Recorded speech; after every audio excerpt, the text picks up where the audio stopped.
For the past 7 years on YouTube, I've often been told when I'm too harsh about a toy that it's for kids and you should back off. Or I get told, hey, these toys are made for adults. Kids don't buy toys anymore.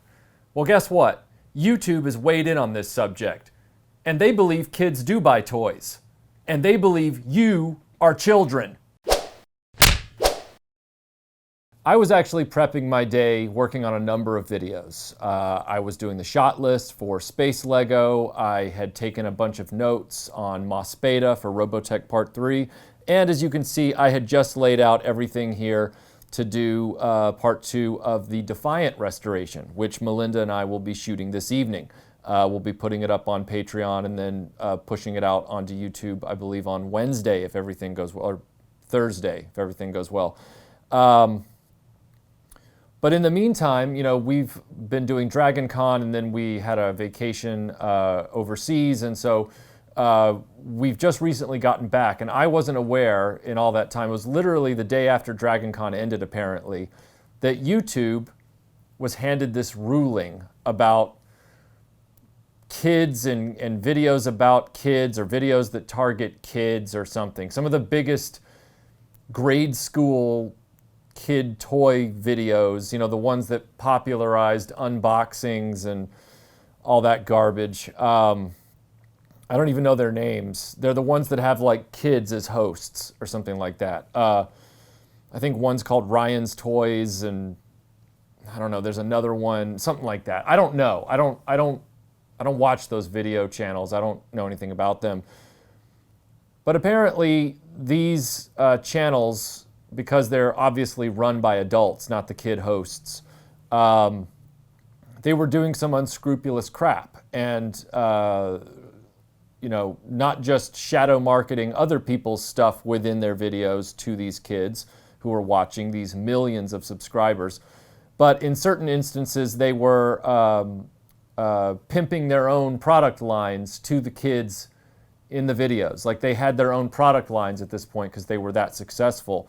And then they were using their platform that had already brought in courted a kid audience to then sell them their own products, which somebody filed a complaint, and in typical YouTube fashion, they responded to their $170 million fine by issuing a statement that on January 1st of this year, they're going to overreach. Now, before you guys turn this video off and say, oh, this is Michael, you know, just ranting about something that only affects YouTube content creators, you need to understand this is going to affect you as well as the YouTube viewer. And so let me just, this is from their official blog.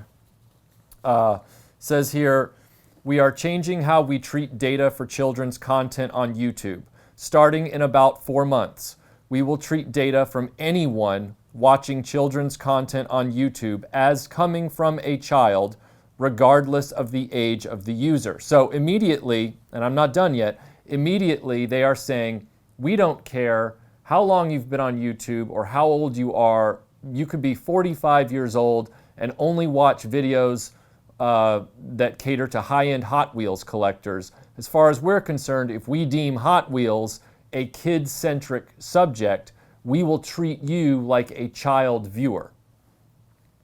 This means that we will limit data collection and use on videos made for kids only to what is needed to support the operation of the service. We will also stop serving personalized ads on this content entirely, and some features will no longer be available on this type of content, like comments and notifications. That means you will not be able to comment on RetroBlasting videos or videos from your other favorite toy channels that do not cater to children and do not target children, but nonetheless could be roped in as collateral damage in this decree. And notifications means that despite being subscribed to RetroBlasting or another channel, you will not get subscription notifications when a video is posted. Yeah. That means that they will no longer send out notifications to the subscribers of any particular channel they've deemed child-centric. And those videos will just quietly go onto YouTube without targeted ads, meaning that if they decide that RetroBlasting is a kid channel, even though we're not, this is all an example, they will no longer consider who you are as a viewer before they play that mandatory ad at the beginning of the video, you know, for Avery Home Stores or whatever it is. It could end up just being, you know, buy the best of Teletubbies, you know, all the time, because they're just going to do flat advertising. But you also won't know when the video is landing because they won't notify you. So none of the subscribers on RetroBlasting will be notified when a new video is posted. And then once the video is posted, you won't be allowed to comment on it because the comments section will be deleted. It's shut up, sit down, and watch. You are being treated like a child. You are being treated like a user of YouTube under the age of 12 or 13 or whatever it is. And this is an admission from YouTube that their YouTube Kids app didn't work. I mean, they haven't said that explicitly here, but it didn't work. YouTube was easily accessible via mobile phones and everything to kids grabbing their parents', you know, Android or whatever, and then just opening up the general YouTube app. And so they were surfing around. And the funny part is that I've been reading the chatter on this. You know, they're saying you can, somewhere in here it says you can apply to become part of, we continue to recommend parents use YouTube Kids if they plan to allow kids under 13 to watch independently. Tens of millions of people use YouTube Kids every week, but we want even more parents to be aware of the app and its benefits. We recently raised the bar for which channels can be part of YouTube Kids, drastically reducing the number of channels on the app. That sounds great, but most channels, probably including these ones definitely that got cited in this complaint, they didn't want to use YouTube Kids because your videos are treated differently. You don't get the ad revenue that would allow these channels, these top-end channels, to get $22 million a year and all that kind of stuff. And they don't want to sign up for that. They don't want to be part of that. So I'm sure they weren't a part of that. And so kids were having to go to general YouTube to see the top kid-centric YouTube channels on the platform, which is a real problem. But here's the scary part, and this is the part where you're saying, well, Michael, if it's all about kid-centric stuff and you don't have, you know, grade school hosts and you're not doing any of that stuff, why are you under threat? Why are you feeling like, you know, this should worry you? Well, it is worrisome because YouTube is going to do what it always does, overreach. Let me read this to you right here. In order to identify content made for kids, creators will be required to tell us when their content falls in this category. And we'll also use machine learning to find videos that clearly target young audiences. For example, those that have an emphasis on kids' characters, themes, toys, or games. That's pretty broad. Kids' characters. That could be Spider-Man, Captain America, Superman. Even if you're not talking about something a kid would be interested in, you could be talking about the history of the original Kirk Allen Superman serials, but if you call it Superman in the title and they say, oh, that's a kid-centric thing, and you're now officially, you know, on our roster as a kid-centric, kid-targeted channel. Toys, I mean, that right there, you know, it doesn't matter that allegedly, according to so many detractors over the years, kids don't buy toys anymore. YouTube doesn't see it that way. And YouTube still sees toys as a kid thing. I don't know, I honestly don't know how to get around this, especially when they broadly put themes in there as well. So if they decide that your theme could be kid-centric, like, I don't know, like take something up in the air like Star Trek or Doctor Who. It's not necessarily a kid thing, but YouTube's calling the shots. At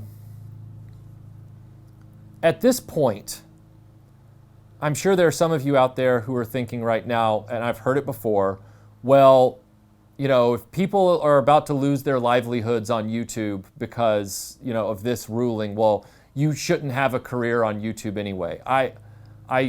I just want to tell you guys who are ready to say that to kind of shut up, because I've made no secret about the fact that I've held a day job, the whole time I've done YouTube. But throughout history, there are always people who say, oh, you shouldn't have a career in those newfangled telephones. You shouldn't have a career in aeroplanes. That's not something that you need to make a living at. You need to have a real job. That's happened throughout history. And there's always people who don't see the future coming, and they don't want to admit that there are new industries and new opportunities. I am more of a type of person who admires people who take risks in those new fields and try and make those work, because that's the way history's always happened. So I'm going to disregard any criticism toward people like that, because I don't want to hear that. I don't want to hear people saying, well, people shouldn't be trying to make a living on YouTube anyway. Nah. If that was the case, YouTube wouldn't have done what it's done for the last, 10, 15 years, which is court this kind of thing and try and make it viable. They've created an industry. The industry is here. That's a reality. So now we have to deal with these changes coming down. And they say right here, we know these changes will have a significant business impact on family and kid creators who have been building wonderful content and thriving businesses. So they've given us 4 months to adjust starting September 4th before changes take effect on YouTube. So that's 3 months now, from approximately 3 months from now, January 1st, 2020, all this is changing. And we don't know how it's going to change. We don't know for who. We don't know to what extent. But these are very broad terms that they're using. And it could wipe out a significant number of channels that have never done anything wrong, that cater almost exclusively to adult collecting and the love of collecting toys, both vintage and premium format modern. The problem here is that YouTube has created a balance beam, and because if you select the option that says this is not appropriate for children, then you don't get the ad revenue because the ad revenue is suppressed. On the other hand, and I apologize for whoever's running a lawn equipment back there. On the other hand, if you have something that is family friendly, like technically speaking, RetroBlasting is largely family friendly. It doesn't mean we target kids. It doesn't mean we court a kid audience. But if your kid wanders through the room while a RetroBlasting video is going on, it's not harmful to them. You're not going to have to be worried. They could see that as kid-centric. And then the next thing you know, RetroBlasting's entire library is put under the microscope, and you won't be able to comment on it. You won't get notifications when our videos go out. So it's like, okay, I can't be too adult, but I can't be too kid-centric. Where does that leave me? And in typical YouTube fashion, they haven't told us what that is. They haven't told us what that balance beam looks like. They haven't told us what we can and can't do. Nothing. It's just this vague language. So my point in saying all this to you guys is the next 3 months are going to be really crucial for not only the YouTube content creators, but also you as the viewer. Because if your favorite thing is toy collecting, and I know it is, you guys are going to want to still be able to get those notifications from your favorite channels. You're going to want to be able to comment on those videos because the interaction, the community is important, and you won't have that community anymore. They're going to take it away from you because of toys or superheroes or Star Wars. Like, imagine if Star Wars as just a label is enough to say that's kid-targeted entertainment. How many channels that have nothing to do with toys, nothing to do with kids, are going bye-bye? And not bye-bye because YouTube deletes them.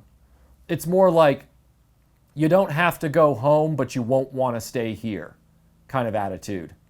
It's the whole idea of we're not going to make this viable for you to stick around, because video content creation is difficult and it takes dedication and it takes time, both for people doing it full-time and for people doing it part-time. And if they're saying, well, good luck with Twitch or good luck with Vimeo or good luck with one of these fly-by-night YouTube competitors that always goes under within 3 months, they know they're putting us in a tough place. I sat here today not even knowing if I should keep working on some of these videos. Like, honestly, like Space Lego, that's obviously going to be seen by them as a toy or a kid-centric topic, even though I'm talking about 1978 to 1986 Lego toys. They're going to see Lego, kids like Legos, that's a Lego-centric thing, and on January 1st, that video gets pushed into the ether somewhere, whatever they classify it as. I can't accept that. We work too hard at this stuff, especially those of us who try to create experiences with our videos and mini documentaries. We put a lot of work and emotional equity and creative equity into this content. And I don't really care if you're the type of person that, is apathetic toward that. You just, why buy the cow when you can get the milk for free?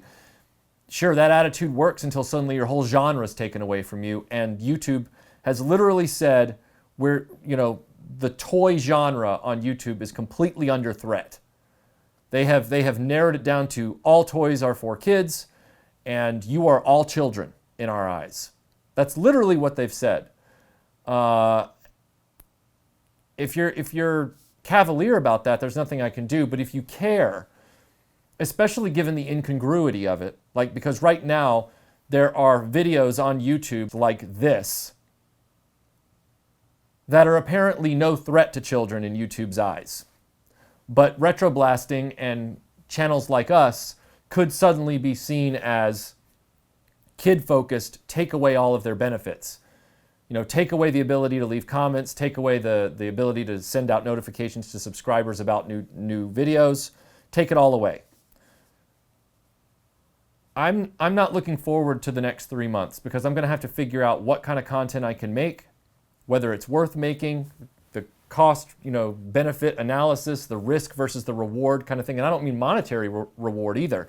I mean, the more of these videos I do over the next 3 months, will it continue to put me down the well of being labeled this? Or do I work on videos that are slightly off to the left or right that will then be different enough and not toy related that I dodge the bullet that's coming our way at the risk of losing all of you guys to, I don't like what RetroBlasting's doing now. Well, RetroBlasting might be doing that because we don't have a choice, unless the community gets together and does something about it. And sometimes you have to step up. I said in my live stream on Saturday, it's very important right now to be an engaged viewer of your favorite channels. And now more than ever, it really, really is after you read these details. I know that a lot of you out there, and I was in that camp for a long time, a lot of you're reticent to, help out with a Patreon. And at the time, I didn't think it was necessary. I was like you guys. I thought, no, you don't need that. I mean, if you work hard enough at it, the YouTube ad revenue is going to do you just fine. But now they're picking genres to just pull the rug out from under that. This genre could go away on YouTube, and then you don't have any entertainment to watch for free or otherwise. Whereas on the other hand, if you were able to see your way to looking into your favorite channels' Patreons, not just RetroBlastings, but your favorite channels, and saying, hey, maybe the enjoyment I get out of this is worth $1 a month, $1 and I get 30 videos a month from certain channels, and they're all fun and they're all about things I want to see, and it's not me having to watch something on broadcast TV that I really don't care about. That's one way you can help. But another way you can help, not just by liking and sharing, which is extremely important, word of mouth. Word of mouth is generally important. It was important before this happened. But word of mouth isn't going to completely save the toy channel landscape in this situation. YouTube has skin in this game, and they need to be notified. And so what I've done, and I have a link in the description, to a Google Docs that I've already written, because the most important thing is that they get feedback from their viewers, from their users. Rather than you having to type, the whole thing up yourself, I have written a form letter and I've put it in Google Docs. Now, everybody who has a YouTube account, you can click your logo on your channel page, your account logo, and there's an area that says Site Feedback. And what I would recommend you do, if it will allow you to do it, and I haven't gotten the word count in yet, let me know if this needs to be shortened or something like that, but you copy and paste this into Site Feedback and send it to them and let them know how you feel about the changes that are coming. And I'm going to read this letter to you real quick so that you know the content of it, so that you know what you might want to send. It just take a second, and this will hopefully give them a signal. It'll send up a flare that you guys are trying to protect this genre of content on YouTube. Not just RetroBlasting, all of your favorite toy channels, many of which are bigger than us and many of which are smaller than us. RetroBlasting's kind of somewhere in the middle, low to middling, I guess as you call it, or fair to middling, or whatever that phrase is. Here's the letter. To the staff at YouTube, I am a regular YouTube user and I have been for fill in the blank years. You'll have to fill in how many years you've been on YouTube. I am also an adult collector of pop culture memorabilia, and that includes toys.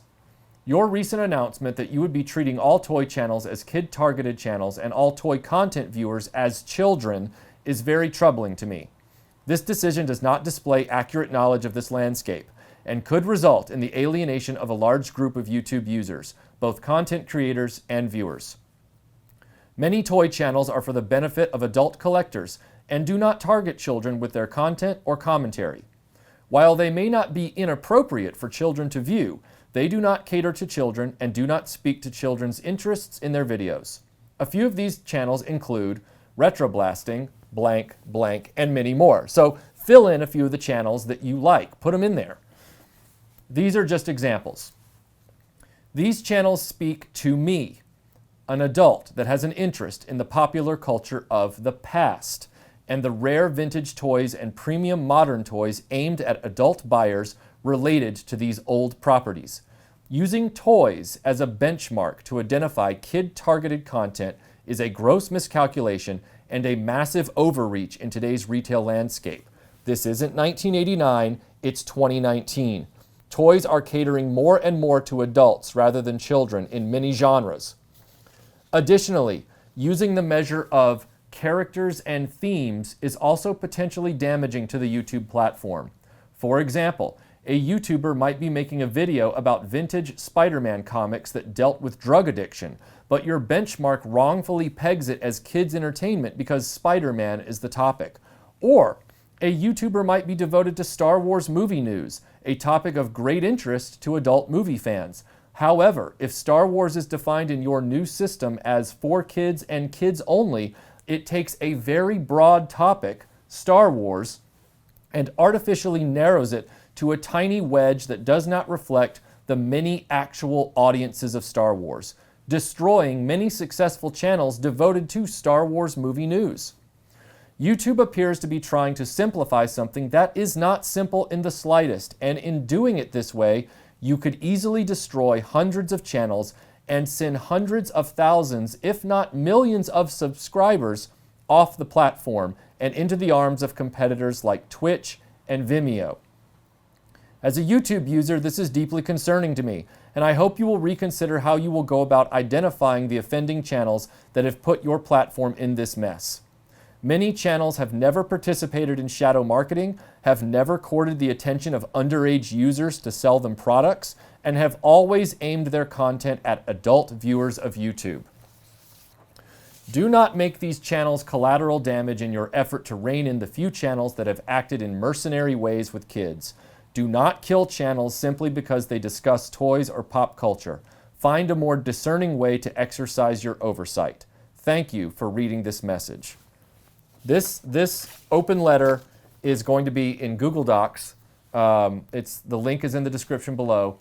And if you have any interest in trying to help protect toy channels on YouTube that cater to you guys, I hope you'll consider, filling in the few blanks that are there and sending that through your site feedback on your account dashboard. This is scary for a lot of channels, and people are starting to talk about this a little more. I haven't seen some of the channels in our space that should be talking about it talk about it. I hope they will. I hope they'll get involved. I hope they'll say something. They haven't, which is really odd. Some of the biggest channels on the top end that aren't even in our space specifically, people who are toy channels but cater to kids, they've been talking about it because they're right in the crosshairs. But we could be collateral damage, and we need to be talking about it. So, and we need to be doing something. So, I hope you guys will look at this. I hope you'll consider looking at this letter in the link and maybe sending it through your feedback on your account. And I also hope that you'll consider looking at all of the channels that you like and really considering being at least a minimal donor to their Patreon for the foreseeable future. If this blows over after January 1st, maybe a month or two after that, we all find out that YouTube backs off and doesn't slay the golden goose, then hopefully everybody can readjust. But right now we need to batten down the hatches, because this is pretty troubling, especially given what videos are allowed to still be online without these restrictions. So thanks for listening to this, guys. We've got the Defiant Restoration coming up within the next day or so. And we've got Space Lego coming up and Robotech Part 3. But thanks for watching this, and we will see you on the next video.